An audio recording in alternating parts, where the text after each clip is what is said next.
There is a very interesting Bible story that I thought was old to even be found in the Bible at first. I became judgmental when I came across it at first.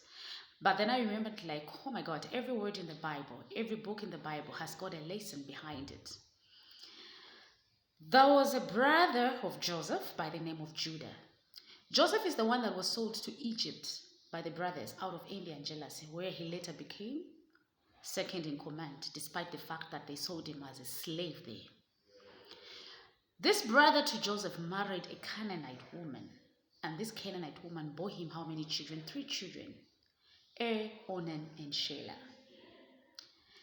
Decided to marry a beautiful woman by the name of Tamar. But unfortunately for him and unfortunately for Tamar, they could not have children in between them because God took him early. God took him early because he was a very evil man. He did a lot of evil deeds, and God was like, I will not have it. I will no longer watch you do this evil. And God took him out. Remember what the Bible says about sin. The wages of sin is death. So this is what we see here. He is killed. God takes him out. Okay? And then now, Judah, the father-in-law to Tamar, thinks to himself, oh my God, this is very unfortunate. This is a very unfortunate event. This woman hardly has any children. So I will give one of my sons to her to give her children. He goes to Onan, asks him, is it okay for you to have children with your sister-in-law? But because Onan was for the idea of having sex with a woman that was not his, because he wanted to quench his sexual desires, but he did not want to fulfill the end of the bargain. See what I mean? He was very selfish. He accepts without telling their father that, no, I am not for the idea because those children will not be considered mine, and I do not want to have children that will not be considered mine. But instead, he accepted because he wanted to sleep with her. The only thing that he was interested in was to go to bed with that woman. Other than that, he never wanted to have anything with her. The idea of him going to bed with that woman was okay with him. But her having children with him was not okay. He was very selfish and he did not want his brother to have a lineage, to have descendants. And what does he do? Each and every time that he sleeps with Tamar, he would release. He would use the pull-out. You know what I mean? That is why I found this story very odd to be in the Bible at first, but I knew there was something that we had to learn from this. Okay, and again, God saw the selfishness of this man, Onan, and was like, how dare you take advantage of this woman's body? How dare you go ahead and share the same bed with her, use her, and then later on do not do what you're supposed to do, what you have been commanded to do. He is unalived as well. He is killed by God.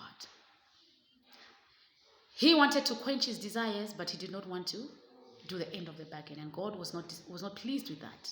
He was taken out. This instills fear in Judah. Judah goes like, oh my God, I have lost 2 sons who have affiliated themselves with this woman. And I only have 1 son now by the name of Shelah. I will not allow her to have any affiliation with my son. But what does he do? He lies to her. He tells her, you know what, I think it's time you went back to your parents' place.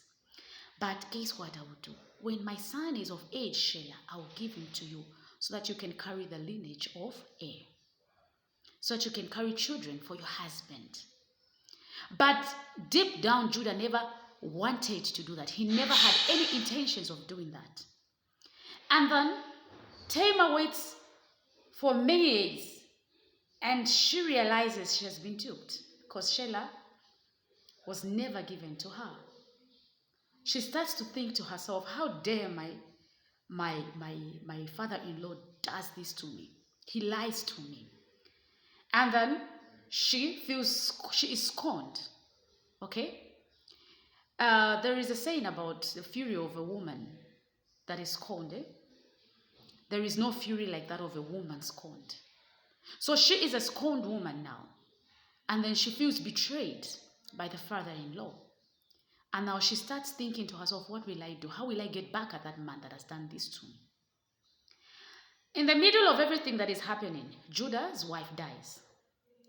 Okay? And then he mourns her for a certain period of time.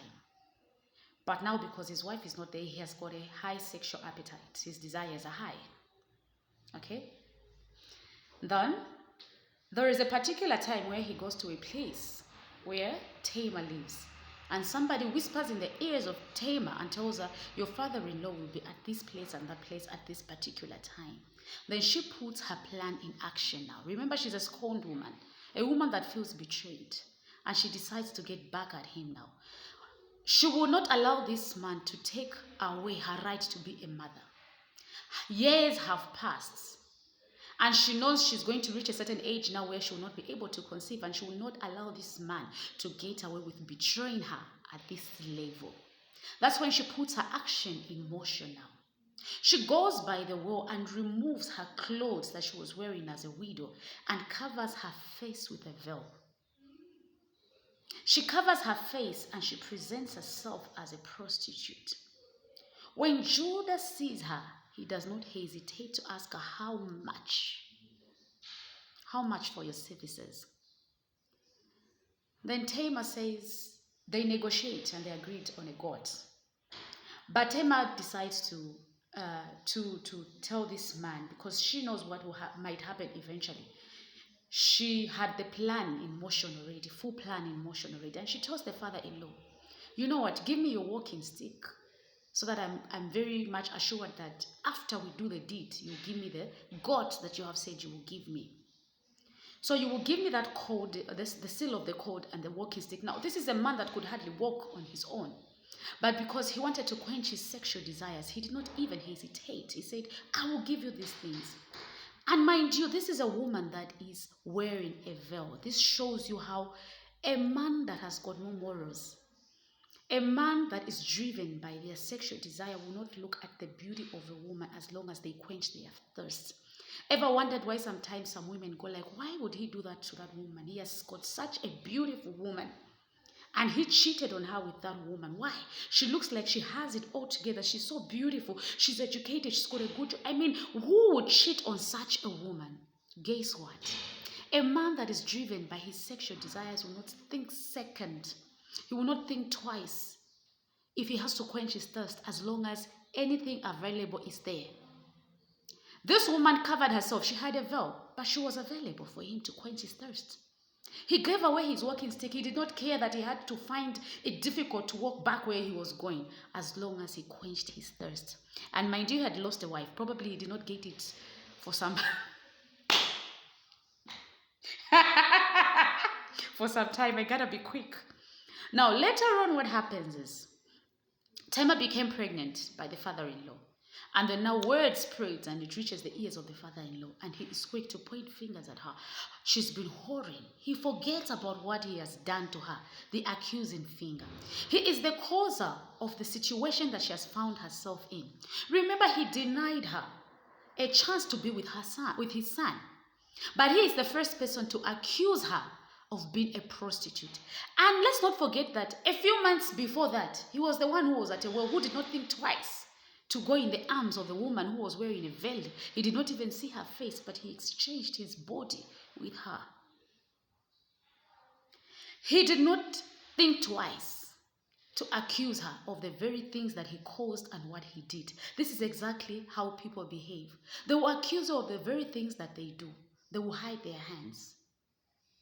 They will be the causer of the misfortune that you're carrying, and they'll be the ones to point fingers at you, laugh at you, and make sure they want to embarrass you and show the world that you have done that, when they are also having the same demons in their closet. Oh, I'm running out of time.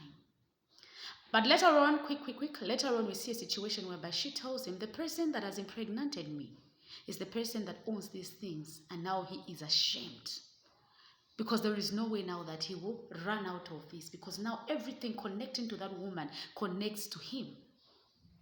He was quick to accuse her. He was quick to wanting to burn her. He was saying she will be burnt. She can be whoring. But